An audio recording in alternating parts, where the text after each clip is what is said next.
Dep, kaki saya sering kesemutan. Ini gejala apa ya?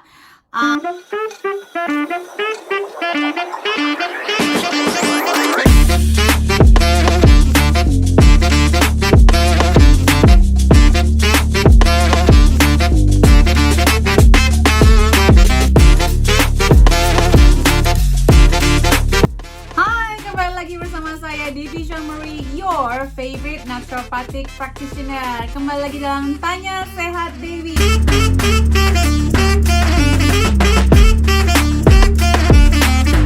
Ingat teman-teman, jangan lupa untuk selalu share video-video di kanal YouTube ini agar teman-teman bisa punya kesempatan untuk memenangkan satu paket panci salad master.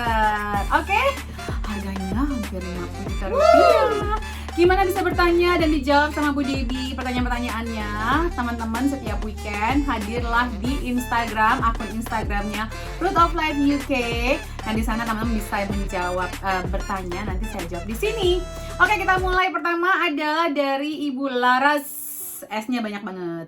Bu Dep, ibu hamil boleh konsumsi probiotik GOL atau Garden of Life 50 billion mood dan raw zinc GOL. Sebenarnya boleh aja, tapi pastikan Garden of Life itu punya kandungan beras coklat. Nah, kalau teman-teman sensitif sama beras atau nasi, ada baiknya untuk tidak mengkonsumsi si probiotik ini. Zinc juga sebenarnya gini, boleh apa nggak boleh, harusnya kalau lagi hamil dicek zinc levelnya berapa. Kalau memang terbukti kekurangan, nanti boleh mengkonsumsi tambahan suplementasinya. Kalau nggak, coba aja cukupi asupan nutrisi dari makanan. Sumber-sumber zinc yang alami udah tahu kan ya, ada di YouTube ini videonya. Oke, kita berikutnya. Next adalah dari Ibu Tari _Hashim. Bu Dep, kaki saya sering kesemutan. Ini gejala apa ya? Apa yang harus dicek dan harus diperbaiki?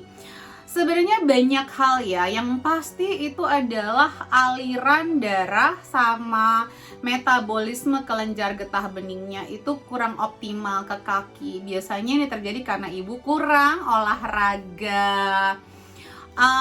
Jadi coba olahraganya dioptimalkan dulu. Jangan gini, kadang-kadang ya orang tuh baru 40 tahun aja kayak ngerasa tua banget ya, cuman jalan kaki doang. Aduh, harus tingkatkan olahraganya. Nah, bisa juga kekurangan nutrisi seperti vitamin B itu ya, yang harusnya banyak terdapat di beras. Tetapi beras kita tuh udah beras putih, bukan beras coklat atau beras merah yang banyak kandungan nutrisinya. Kalau beras putih udah gak ada nutrisinya. Jadi kandungan B itu banyak di beans, di legumes, di whole grains ya. Nah, kalau udah kekurangan tuh bisa jadi menyebabkan masalah ini. Dan zat besi juga, kekurangan zat besi atau anemia juga bisa menyebabkan masalah ini. Jadi cek aja iron sama ferritinnya levelnya seberapa. Kalau yang paling mengkhawatirkan sih kemungkinan ada penyakit-penyakit sistemik ya, seperti gangguan liver, kidney atau ginjal. Masalah kronik inflamasi atau peradangan yang kronis, gangguan hormon seperti tiroid, hipotiroid, dan lain-lain. Tapi yang paling dasar adalah tadi yang sudah saya sebutkan ya. Bisa juga karena kebanyakan racun dalam tubuhnya, jadi biasakan untuk detoksifikasi. Kebetulan kita lagi bakal ada kelas detoksifikasi nih tanggal 6 ya kalau nggak salah ya. Oke. Next, pertanyaan berikutnya adalah dari kalau gimana cara memperbaikinya tergantung ya yang mana aja ya Bu Tari ya. Jadi kan nggak bisa semuanya saya jabarin dalam waktu 15 menit nih ya.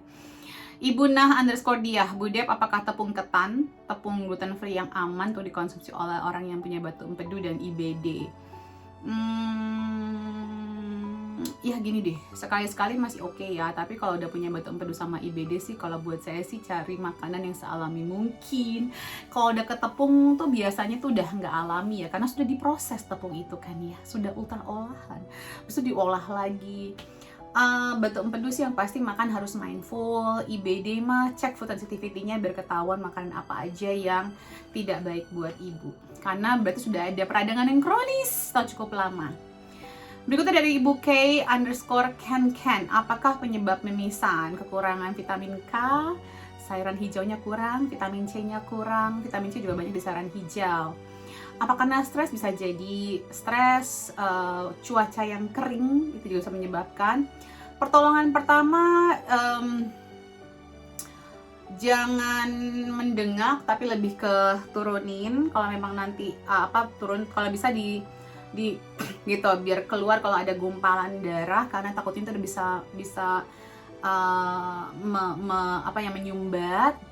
Terus dikompres es gitu biasanya di bagian hidungnya. Terus istirahat, terus menambahkan vitamin C. Yang paling pertama sih itu sih, jangan panik juga, jangan, just relax sih, itu yang pertolongan pertama. Aduh, kalau protokol itu sih yang akan saya fokuskan kalau sedang mimisan ya. Pastikan kalau memang disebabkan oleh udara kering, dilembapin udaranya dengan air humidifier, terus juga dibersihkan udaranya kalau tinggal di daerah Bekasi yang banyak polusinya, pakai air purifier itu bisa membantu juga, dan atau nggak pohon-pohon hijau seperti ini dalam rumah. Berikutnya dari Ibu Ervika, muncul biang keringat dan beruntusan di punggung saya selama 3 bulan awal menyusui, apa yang perlu dievaluasi? Pola makan, itu yang pertama. Bisa tes food sensitivity. Tapi memang ini wajar ya, bukan wajar sih, ada beberapa orang karena pas lagi menyusui itu kan prolaktin levelsnya meningkat. Nah, ada orang yang punya reaksi alergi terhadap prolaktin gitu. Jadi menyebabkan kayak merah-merah, gatal-gatal di tubuhnya. Coba dicek vitamin D levelnya, perbaiki vitamin D levelnya, terutama kalau setelah melahirkan itu bisa kekurangan teman-teman. Terus juga pola makannya dicek, coba tes food sensitivity, IgG, dan hindari mungkin pencetus peradangan seperti tepung-tepungan, tepung terigu, kue-kuean, roti-rotian, susu-susuan, gula-gulaan. Berikutnya dari Ibu May Davy, untuk anak-anak pilih fish oil atau cod liver oil ya? Kenapa harus memilih? Maksudnya cod liver oil atau fish oil itu sama aja. Kalau cod liver oil diambil dari ikan cod di bagian livernya.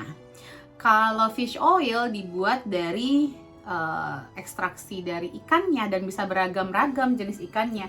Kalau buat saya mau pilih yang mana, pilih yang cocok untuk anaknya, karena kan beragam jenis ikannya dan mungkin anaknya sensitif dengan jenis ikan tertentu, jadi disesuaikan dengan yang aman. Kalau misalnya nggak ada masalah dengan ikan apapun itu ya variasikan aja dan aman, mau dipakai yang A atau yang B. Berikutnya dari Ibu Prilly underscore Priscilia. Bu, kalau anak 21 bulan BAB tiap hari tapi seringnya jam 9 malam, kenapa dan gimana memperbaikinya? Mungkin diperbaiki body clocknya, rhythmnya diperbaikin. Jadi kalau pagi-pagi itu biasanya bangun tidur dikasih air putih dulu yang banyak apa enggak buat lancar. Terus kayak asupan magnesiumnya cukup apa enggak, asupan vitamin C-nya cukup apa enggak. Ini bukan suplementasi ya, tapi dari makanannya cukup apa enggak. Pagi-pagi kalau bisa diajak untuk olahraga dulu biar lebih lancar. Biasanya olahraga, air putih itu membantu untuk supaya terjadinya di pagi hari. Berikutnya Ibu Novi Tungka. Selamat tahun baru 2024 Bu Deb, sehat selalu Ibu Debi. Terima kasih Ibu Novi. Mau tanya Bu, lidah seperti retak-retak itu kenapa ya Bu? Bisa jadi karena ada gangguan pencernaan dan gangguan penyerapan nutrisinya Bu. Berikutnya dari Ibu Laras lagi, dan Tera Origin, baru banget beli Bu, ternyata saya lagi hamil 2 bulan, apakah boleh Bu? Saya tidak akan menyatakan boleh apa enggak boleh tanpa saya. Jadi kalau ibu hamil itu nggak bisa sembarangan ya Bu, jadi saya tidak akan terjebak untuk menjawab ini lewat sosial media saja. Jadi kalau udah hamil, saya minta ibu untuk konsultasi pribadi biar lebih aman. Karena saya nggak tahu ibu sensitif apa enggak dengan bahan-bahan yang dalam si Tera Origin ini. Jadi kalau untuk ibu hamil, mohon lebih bijaksana dan lebih hati-hati. Berikutnya dari Ibu Mom Pipoy Pizoy underscore 1. Ibu Dep, I love you and terima kasih selalu mau berbagi ilmunya. I love you too, Sarangi. Thank you so much, teman-teman. Selamat tahun baru dan semoga jawaban-jawaban saya bermanfaat dan menjadi berkat kesehatan buat teman-teman semua. Jangan lupa subscribe dan share, like dan komen. Nanti saya akan lebih cek komen-komen di sini. Dan salam sehat selalu. Jangan lupa ikutan giveaway-nya. Bye.